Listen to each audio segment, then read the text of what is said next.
கல்வாரிக்கு போகலாம் வாரி. எம் காருண்ய இயேசுவின் காட்சியை பார்த்திட கல்வாரிக்கு போகலாம் வாரி.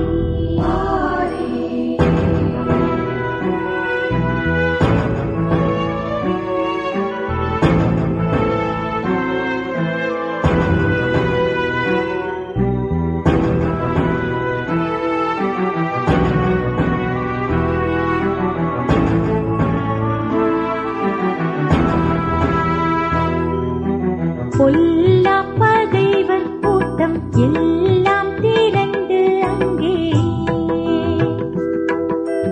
நல்லாயன் மீட்பர்களை கொல்லும் வாதை காண. பொல்லா பகைவர் கூட்டம் எல்லாம் திரண்டு அங்கே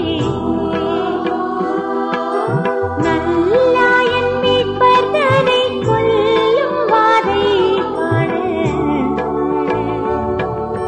கல்வாரிக்கு போகலாம் வாரி. எம் காருண்ய இயேசுவின் காட்சியை பார்த்திட கல்வாரிக்கு போகலாம் வாரி. அன்பார்ந்த சகோதர சகோதரிகளே, குடந்தை மறைமாவட்டம் பெஸ்கி கலை தொடர்பகம் வழியாக உங்களை சந்திப்பதிலே மிக்க மகிழ்ச்சி அடைகிறேன். 2025 ஆண்டின் தவக்கால சிறப்பு சிந்தனையில் முதல் வெள்ளிக்கிழமை இன்று நாம் சிந்திக்க போகிற அற்புதமான சிந்தனைக்கு, இயேசு தேடுவது வெறும் பக்தர்களை மட்டுமல்ல, சீடர்கள். வரலாற்றில் நடந்தேறிய இயேசுவின் பாடுகளை மனக்கண் முன் கொண்டு வந்து தியானிக்கும் அற்புதமான நேரம். உண்மை சீடர்களாக நம்மை உருமாற்ற முழு உள்ளத்தோடு ஆற்றலோடு ஆண்டவரின் அந்த பாதையிலே, அந்த மீட்புக்குண்டான பாதையிலே நாம் கடந்து செல்ல நமக்கு அழைப்பு கொடுக்கிற அற்புதமான நாள். ஆகவே இந்த சிலுவை பாதை என்பது இறுகி போன இதயங்களை இலகிட செய்யக்கூடிய ஆற்றல் மிகுந்த பாதை. இந்த சிலுவை பாதை பயணம் இந்த அற்புதமான நாளை சிறப்பான சிந்தனையின் வழியாக நம்மை சிந்திக்க, நாம் வாழ்வதற்குண்டான வழியை தன்னுடைய சிந்தனையின் வழியாக எடுத்து சொல்ல வந்திருக்கிற பேரருள் தந்தை, குடந்தை மறைமாவட்டம் ஜெயங்கொண்டம் மறைவட்ட முதன்மை குரு பேரருள் திரு எஸ். ஜோசப் கென்னடி அவர்களை அன்போடு அழைக்கின்றோம். அவருடைய வார்த்தைக்கு, சிந்தனைக்கு நாம் செவிமடுப்போம்.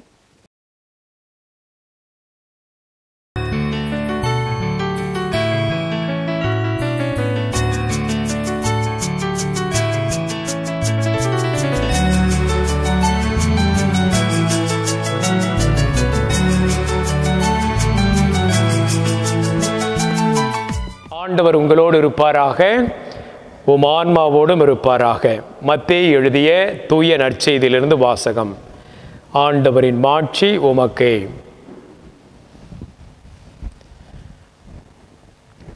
அக்காலத்தில் இயேசு தம் சீடரை நோக்கி கூறியது: மறைநூல் அறிஞர் பரிசேயர் ஆகியோரின் நெறியை விட உங்கள் நெறி சிறந்திருக்கட்டும். இல்லையெனில் நீங்கள் விண்ணரசுக்குள் புக முடியாது என உங்களுக்கு சொல்லுகிறேன். கொலை செய்யாதே, கொலை செய்கிறவர் எவரும் தண்டனை தீர்ப்புக்கு ஆளாவர் என்று முற்காலத்தவருக்கு கூறப்பட்டிருப்பதை கேள்விப்பட்டிருக்கிறீர்கள். ஆனால் நான் உங்களுக்கு சொல்கிறேன், தம் சகோதரர் சகோதரிகளிடம் சினம் கொள்கிறவர் தண்டனை தீர்ப்புக்கு ஆளாவார். தம் சகோதரரையோ சகோதரியையோ முட்டாளே என்பவர் தலைமைச் சங்க தீர்ப்புக்கு ஆளாவார். அறிவிலியே என்பவர் எரி நரகத்துக்கு ஆளாவார். ஆகையால் நீங்கள் உங்கள் காணிக்கையை பலிபீடத்தில் செலுத்த வரும்பொழுது உங்கள் சகோதரர் சகோதரிகள் எவருக்கும் உங்கள் மேல் ஏதோ மனத்தாங்கள் உண்டென அங்கே நினைவுற்றால் அங்கேயே பலிபீடத்தின் முன் உங்கள் காணிக்கையை வைத்துவிட்டு போய் முதலில் அவரிடம் நல்லுறவு ஏற்படுத்தி கொள்ளுங்கள். பின்பு வந்து உங்கள் காணிக்கையை செலுத்துங்கள். உங்கள் எதிரி உங்களை நீதிமன்றத்துக்கு கூட்டிச் செல்லும்போது வழியிலேயே அவருடன் விரைவாக உடன்பாடு செய்து கொள்ளுங்கள். இல்லையேல் உங்கள் எதிரி நடுவரிடம் உங்களை ஒப்படைப்பார். நடுவர் காவலரிடம் ஒப்படைக்க நீங்கள் சிறையில் அடைக்கப்படுவீர்கள். கடைசி காசு வரை திருப்பி செலுத்தாமல் அங்கிருந்து வெளியேற மாட்டீர்கள் என உறுதியாக உங்களுக்கு சொல்கிறேன். இது கிறிஸ்து வழங்கும் நற்செய்தி. கிறிஸ்துவே உமக்கு புகழ். கிறிஸ்து இயேசுவில் பிரியமான சகோதர சகோதரிகளே, நம்முடைய தாய் திரு அவை போற்றும் மறைநூல் அறிஞரும் திரு அவையின் அருமையான மிக முக்கியமான தந்தையருள் ஒருவரான புனித ஜெரோம் விவிலியத்திலே கைதேர்ந்தவர். முதலாக விவிலியத்தை லத்தீன் மொழியிலே மொழிபெயர்த்த மிக அற்புதமான மனிதர், மறைநூல் அறிஞர், மறை வல்லுனர். அவருடைய வாழ்விலே நடந்த நிகழ்வு இன்றைய நாளிலே நம்முடைய தவக்கால சிந்தனைக்கு பொருத்தமாக இருக்கும். கிறிஸ்மஸ் திருவிருப்பு மாலையிலே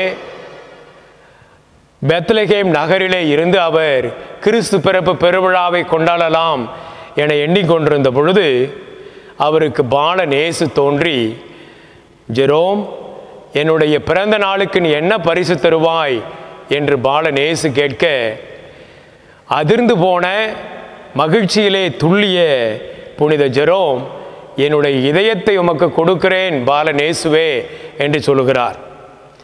அதற்கு பாலநேசு, அது போதாது, எனக்கு இன்னுமாக நிறைய வேண்டும் என சொல்லுகிறார். புனித ஜெரோம் தன்னுடைய உடல் பொருள் ஆவி எல்லாவற்றையுமே, தன்னுடைய திறமைகள் எல்லாவற்றையும் ஒப்பு கொடுப்பதாக, பிறந்தநாள் பரிசாக காணிக்கையாக கொடுப்பதாக சொல்லுகிறார்.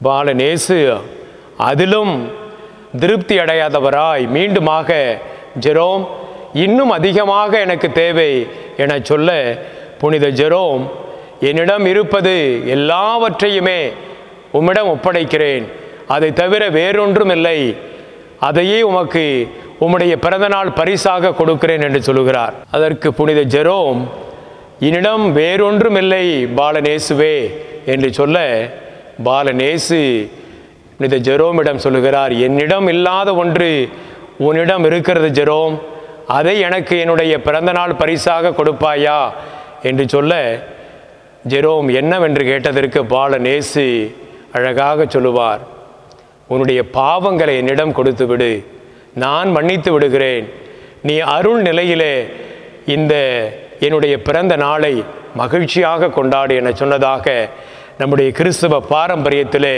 இந்த நிகழ்வை குறிப்பிடுவார்கள். அருமையான சகோதர சகோதரிகளே, அருள் நிலையிலே நீடிக்க வேண்டும், கிறிஸ்தவ வாழ்விலே நம்பிக்கையோடு எதிர்நோக்கின் பயணிகளாக பயணிக்க வேண்டும் என்று சொல்லி இந்த தவக்காலத்தை நாம் தொடங்கி இருக்கின்றோம். இந்த தவக்காலத்தின் முதல் வெள்ளியாகி இன்று இந்த இறைவாக்கு பகுதி நமக்கு விடுக்கின்ற செய்தி இதுதான்.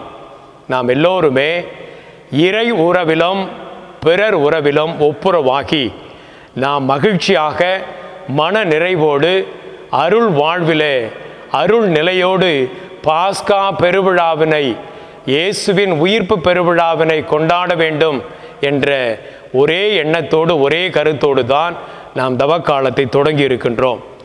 நம்மிடம் இருக்கின்ற பாவங்களை, இயலாமைகளை, பலவீனங்களை நாம் கண்டுணர்ந்து அருள் நிலையிலே நல்லதொரு பாவ சங்கீர்த்தனம் செய்து கடவுளோடும் பிறரோடும் ஒப்புரவாக வேண்டும். இந்த உறவிலே எந்த விரிசல் ஏற்பட்டிருந்தாலும் அந்த உறவு சிக்கலை நாம் சரி செய்து இந்த தவக்காலத்திலே நாம் மகிழ்ச்சியாக இந்த தவக்காலத்தை பயன்படுத்தி அருள் நிலையிலே நீடித்து வாழ வேண்டும் என்று நமக்கு சவால் விடுக்கின்ற ஒரு காலம்தான் இந்த தவக்காலம். அருமையான சகோதர சகோதரிகளே, நாம் எல்லோருமே மனிதர்கள், பலவீனமானவர்கள், பாவிகள். நாம் 100% நீதிமான்களும் அல்ல, 100% பாவிகளும் அல்ல. நம்மிடம் நிறைகளும் உண்டு, குறைகளும் உண்டு, பலன்களும் உண்டு, பலவீனங்களும் உண்டு. ஆகையினால்தான் இன்றைய முதல் வாசகத்தில் நமக்கு தெளிவுபடுத்தப்படுகிறது. எசேக்கியேல் இறைவாக்கினர் வாயிலாக பொல்லோர் எல்லோரும் உண்மையிலேயே தங்களுடைய பாவங்களை விடுத்து பாவங்களிலிருந்து விடுதலை பெற்று உண்மையிலேயே அருள் நிலையை, இந்த அருள் வாழ்விலை பெற வேண்டும் என்று சொல்லி யாவே கடவுள் இஸ்ராயல் மக்களுக்கு வலியுறுத்துகின்றார். ஆக இந்த மண்ணுலகிலே வாழ்கின்ற நாம் அனைவருமே 100% நல்லோரும் அல்ல, 100% பொல்லாரும் அல்ல. இருப்பினும் நம்முடைய பாவ நிலையின் காரணமாக, பாவ சூழலின் காரணமாக பல வேளையிலே நாம் பாவிகளாக தள்ளப்படுகிறோம், பாவங்களிலே உழன்று கொண்டிருக்கின்றோம். ஆகவே நாம் மனம் மாற வேண்டும், மீண்டுமாக கடவுளோடு உள்ள உறவிலே நாம் இணைய வேண்டும், அவரோடு ஒன்றிக்க வேண்டும் என்பதைத்தான் இந்த தவக்காலம் நமக்கு தெளிவுபடுத்துகின்றது. அதிலும் சரியாக சொல்ல வேண்டுமென்றால் இந்த தவக்காலத்திலே நாம் பல்வேறு வகையான பக்தி முயற்சிகளை மேற்கொள்வோம். தவ உடை அணிவோம், ஜெபமாலை அணிவோம், உபவாசம் இருப்போம், திரு யாத்திரை சொல்லுவோம், பாத யாத்திரை சொல்லுவோம், சிலுவை பாதை பயணத்தை மேற்கொண்டு நாம் தியானிப்போம். இவையெல்லாம் வெறும் சடங்குகள் அல்ல, மாறாக நம்மை பாவ நிலையிலிருந்து விடுவித்து அருள் வாழ்விலே நாம் அருள் நிலையை கண்டடைய வேண்டும் என்பதை தெளிவுபடுத்துகின்ற அருமையானதொரு பக்தி முயற்சிகளாகத்தான் இவையெல்லாம் நம்முடைய வாழ்விலே என்பிக்கப்பட வேண்டும். ஒருவேளை இந்த தவக்காலத்திலே நாம் மேற்கொள்கின்ற இந்த பக்தி முயற்சிகள் எல்லாம் ஏதோ கடமைக்காக நாம் செய்தோம் என்றால் நம்முடைய வாழ்வை பாதிக்கக்கூடிய வகையில் இந்த பக்தி முயற்சிகள், தவ முயற்சிகள் அமையாது. அதைத்தான் இயேசு ஆண்டவர் மிக அழகாக இன்றைய நற்செய்தியிலே சொல்லுவார். நீங்கள் காணிக்கை செலுத்த வருகின்ற பொழுது பீடத்தின் முன்பாக உங்களுடைய சகோதரனுக்கு எதிராகவோ சகோதரிக்கு எதிராகவோ ஏதேனும் உறவு சிக்கல் இருக்கிறது என்று நீங்கள் நினைவு கூர்ந்தால் அந்த காணிக்கையை பீடத்தின் முன்பாக வைத்துவிட்டு முதலில் போய் உன்னுடைய சகோதரியோடு சகோதரனோடு சமரசம் செய்து கொள், ஒப்புரவாகிக்கொள், அந்த உறவில் எந்த சிக்கலும் இல்லாமல் அமைதியாக ஒற்றுமையாக வாழ பழகிக்கொள், பிறகு வந்து உன்னுடைய காணிக்கையை செலுத்தலாம் என்று இயேசு ஆண்டவர் இரத்தின சுருக்கமாக சொல்லுகின்றார். அப்படி என்றால் அருமையான சகோதர சகோதரிகளே, நம்முடைய வாழ்வில், கிறிஸ்தவ வாழ்வில், அதுவும் இந்த யூபிலி ஆண்டிலே எதிர்நோக்கின் திரு பயணிகளாக நாம் வாழ அழைக்கப்படுகின்றோம். இந்த அருள் வாழ்விலே அருள் நிலையை அடைய இந்த தவக்காலம் நமக்கு உதவி புரிகின்றது. உண்மையிலேயே இந்த தவக்காலம் உணர்த்துகின்ற 2 உண்மைகள். முதல் உண்மை, இறை உறவிலே நாம் ஆழம் பெற வேண்டும். 2வது உண்மை, பிறர் உறவிலே, மனிதரோடு உள்ள உறவிலே நாம் உறுதி பெற வேண்டும். சற்றே யதார்த்தமாக சொல்ல வேண்டுமென்றால் நம்முடைய வாழ்வில், நாம் வாழ்கின்ற பகுதியில், நம்முடைய பங்கில், நம்முடைய அன்பிய கூட்டங்களில், பக்த சபை கூட்டங்களில் நாம் திருப்பலிக்கு கூடி வருகின்ற பொழுது நம்முடைய சகோதர சகோதரிகளோடு எல்லோரோடும் நல்லுறவோடு இருக்கின்றோமா? அல்லது இறைவனை மட்டும் அன்பு செய்கின்றேன், எனக்கும் இறைவனுக்கும் இடையே உள்ள உறவு சீராக இருக்கின்றது என்று எண்ணிக்கொண்டு நம்மையே நாம் ஏமாற்றி கொண்டிருக்கின்றோமா? நாம் சிந்தித்து பார்க்க அழைக்கப்படுகின்றோம். பல வேளைகளில் நாம் ஆலயத்திற்கு வருகின்ற பொழுது, திருப்பலி ஒப்பு கொடுக்கின்ற பொழுது, இறை வாக்கு வாசிக்கப்படுகின்ற பொழுது, முழக்கமிடப்படுகின்ற பொழுது, மறையுரை ஆற்றப்படுகின்ற பொழுது கடவுள் நம்மோடு பேசுகின்றார். இன்றைய நாளில் அந்த கடவுள் இந்த இறைவாக்கு பகுதியின் வழியாக நமக்கு விடுக்கின்ற சவால் இதுதான். நாம் ஆலயத்திற்கு வந்திருக்கின்றோம் என்றால் நாம் நம்முடைய உடல் பொருள் ஆவி எல்லாவற்றையும் காணிக்கையாக கடவுளிடம் ஒப்பு கொடுக்க வேண்டும் என்றால் நாம் தகுதி வாய்ந்தவர்களாக இருக்க வேண்டும், அருள் நிலையிலே இருக்க வேண்டும். எந்த வகையான பாவக்கரையும் இல்லாமல் நல்மனச் சான்றோடு தூய்மையான மனச்சான்றோடு நாம் இந்த திருவழிபாட்டு நிகழ்வுகளில் பங்கெடுக்கின்ற பொழுது நம்முடைய வாழ்விலே மாற்றம் ஏற்படும். ஆகவே அருமையான சகோதர சகோதரிகளே, நம்மில் பலர் இந்த தவக்காலத்தில் பல்வேறு வகையான பக்தி முயற்சிகளை மேற்கொள்வோம். மாலையிடுவது, புதிதாக தவக்காலத்தில் திரு யாத்திரை செல்லுவது, ஒவ்வொரு வெள்ளிக்கிழமையும் திருச்சிலுவை பாதையோடு இயேசுவிலை அவருடைய பாதையிலே நாம் தியானிக்கின்ற பொழுது நாமும் இயேசுவின் பாடுகளோடு இணைத்து கொண்டு அவரோடு நாம் பயணிக்கின்றோம். ஆகவே இந்த மனித வாழ்விலே நாம் எதிர்கொள்கின்ற பிரச்சனைகள் பல்வேறு வகையான பிரச்சனைகள், துன்பங்கள், துயரங்கள். நம்முடைய குடும்ப வாழ்விலே எப்பொழுதும் அருள் நிலையிலே இருக்க வேண்டுமென்றால் அது மிகவும் சவாலாகத்தான் இருக்கின்றது. ஆகவே இறைவனோடு உள்ள உறவு உண்மையான உறவென்றால் அந்த உறவு பிறரோடு உள்ள உறவிலே வெளிப்படுத்தப்பட வேண்டும்.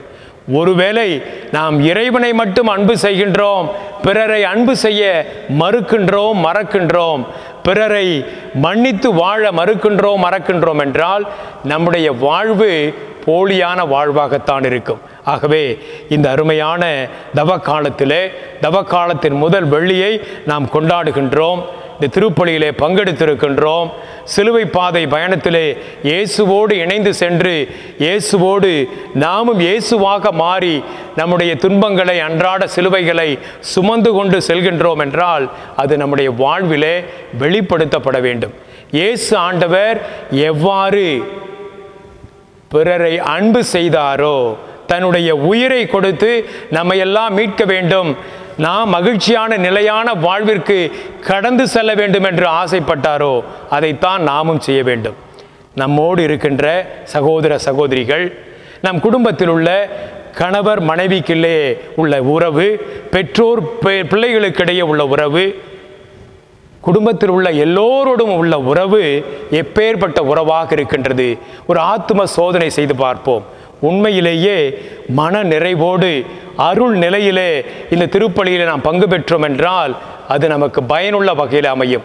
ஆகவே அன்புக்குரிய சகோதர சகோதரிகளே, தவக்காலம் 2025 நாம் எளிதாக கடந்து விட்டதென்றால் நம்மை பாதிக்கவில்லை என்றுதான் அர்த்தம். இந்த தவக்காலம் 2025 நம்மை பாதிக்க வேண்டுமென்றால் உண்மையிலேயே இறை வார்த்தையை உள்வாங்கி அதற்கு நாம் செயல் வடிவம் கொடுக்க வேண்டும். ஆகவே நம்முடைய வாழ்வில், இந்த கிறிஸ்தவ வாழ்வில், இந்த தவக்காலத்தில் நாம் ஒரு சில தீர்மானங்கள் எடுக்க வேண்டும். பல்வேறு வகையிலே பல்வேறு வகையான காரியங்களை நாம் கைவிடுவோம். மீன், கறி, முட்டை இவையெல்லாம் சாப்பிடுவதில்லை என்று நாம் தவ உடை அணிந்து தவம் மேற்கொண்டு ஜெபதவ முயற்சிகளை எல்லாம் மேற்கொள்வோம். உண்மைதான், அந்த ஜெபதவ முயற்சிகள் எல்லாம் நாம் இறைவனோடு ஒன்றித்திருக்க வேண்டும், பிறரோடு உள்ள உறவிலே உறுதி பெற வேண்டும் என்று நமக்கு உதவி புரிகின்றது. இருப்பினும் என்ன தீர்மானம் எடுக்கலாம் என்று யோசித்து பார்க்கின்ற பொழுது எவ்வாறு பாலநேசு புனித ஜெரோமிடம் கேட்டாரோ, உன்னிடம் இருக்கின்ற பாவங்களை என்னிடம் கொடுத்து விடு, நான் மன்னிப்பு கொடுக்கிறேன், நீ அருள் நிலையை பெறுவாய் என்று சொன்னாரோ, அதே போல இந்த தவக்காலத்திலே நம்மிடம் இருக்கின்ற ஏதேனும் ஒரு பாவத்தை, ஏதேனும் ஒரு பலவீனத்தை, ஏதேனும் ஒரு இயலாமையை நம்முடைய கையில் எடுத்துக்கொண்டு இந்த தவக்காலத்தில் இந்த இயலாமையிலிருந்து நான் விடுபடுவேன், இந்த பாவத்திலிருந்து விடுதலை பெறுவேன், இந்த பலவீனத்திலிருந்து நான் விடுதலை பெறுவேன் என்ற ஒரு தீர்மானம் எடுத்து அதை நிறைவேற்றினோம் என்றால் உண்மையிலேயே அர்த்தமுள்ள பொருளுள்ள தவக்காலமாக இந்த தவக்காலம் அமையும். ஆகவே அன்புக்குரிய சகோதர சகோதரிகளே, இந்த நாளில் நல்லதொரு தீர்மானம் எடுப்போம். தவக்கால சிந்தனையாக இறைவாக்கு பகுதி விடுக்கின்ற இந்த சவாலை நமதாக்குவோம். நம்முடைய பாவம் ஒன்றை கையில் எடுத்து இந்த தவக்காலம் முழுவதுமாக எப்படி இந்த பாவத்திலிருந்து விடுபடலாம், தூய்மையான மனச்சான்றை பெறலாம், கடவுளோடு உள்ள உறவிலும் பிறரோடு உள்ள உறவிலும் நாம் மகிழ்ச்சியோடு நிலைத்து நின்று வாழ்ந்தோம் என்றால் அதுதான் அற்புதமான வாழ்வு. இந்த தவக்காலம் நமக்கு அருள் புரியட்டும். மனமாற்றத்தின் காலமாக அமைகின்ற இந்த தவக்காலம் உண்மையிலேயே நமக்கு அர்த்தமுள்ள வகையில் அமைய கடவுள் நமக்கு அருள் புரிவாராக. இறைவன் இயேசு என்றென்றும் வாழ்த்த பெறுவாராக.